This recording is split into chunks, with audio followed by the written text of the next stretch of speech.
Robert, a very somber day in Israel. How's the country remembering the attack?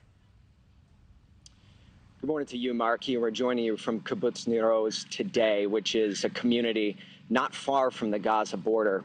Before October 7th, a little under 400 people called this community home.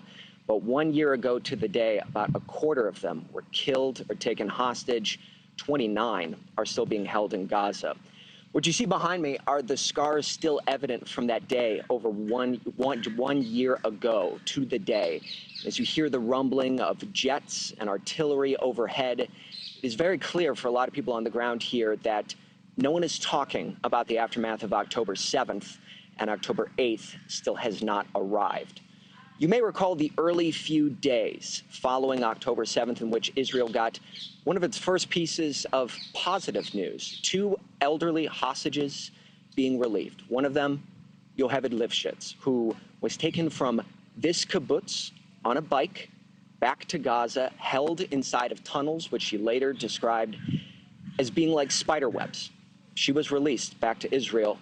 Her husband, Oded, still not back today. I'm pleased to be joined by their grandson here this morning, Danny Lifshitz. Danny, thank you so much for being here. I just want you to take through the viewers the emotion of standing here on this day. What are your thoughts? You know, 1 year ago, there was 400 people here, and now it's total empty. We didn't move one day. This place, we feel we are on October 7, 2023. A year didn't pass for us. For me personally, we still have 29 hostages in Gaza. That is the main thing and the main issue now, including my grandfather and Arbel Yehud, which is a sister for me. 30% of the hostages are coming from this kibbutz. This was a heaven, and it became hell. This is the parents of Shiri Biba's house. Shiri is there with Ariel and Kfir. Still babies are in Gaza. It's awful feeling. I don't have any more even tears today because I cried them all over in the morning. And we need to put the awareness up and to bring those people back home. What do you want people around the world to understand about October 7th and what happened here? They have to understand that here was a Holocaust. We had no defense. 10 heroes defended this kibbutz. Many of them died, been murdered. Part of them, their bodies even been kidnapped. That is unbelievable that we kidnapped even bodies. As you see, no one is here. I mean, to progress and to move on, we have to bring back the 29 hostages coming from Nir Oz. And I want everyone to know in the world how can we normalize and accept that there are 4 women, more than 5 women there, another 5 women soldiers, old man, my grandfather, 84 years old, great-grandfather held hostage for a year in Gaza, peace activist. This place was about peace, was about coexistence, did everything to bring the 2 nations, maybe to have some relations. And that's what happened in October 7. And peace is really held as a hostage in Gaza now. That's my grandfather.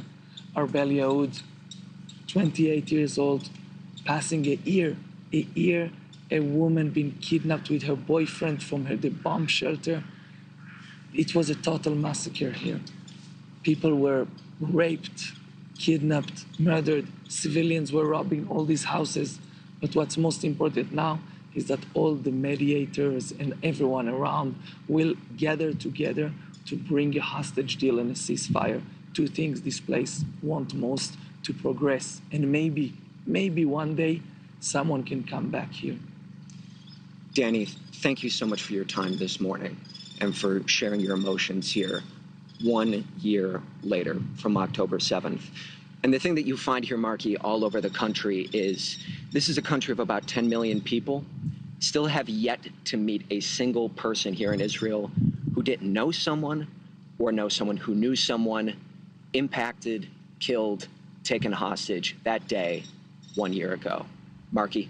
Robert, you can hear the pain and exhaustion in Danny's voice. That kibbutz behind you still looks like it's October 7th, 2023. Unbelievable. Robert Sherman, thanks so much. We'll check back in. Thanks for watching, everybody. Go to joinnn.com to find NewsNation on your television provider. Also, don't forget to click that red subscribe button below to get more of NewsNation's fact-driven, unbiased coverage.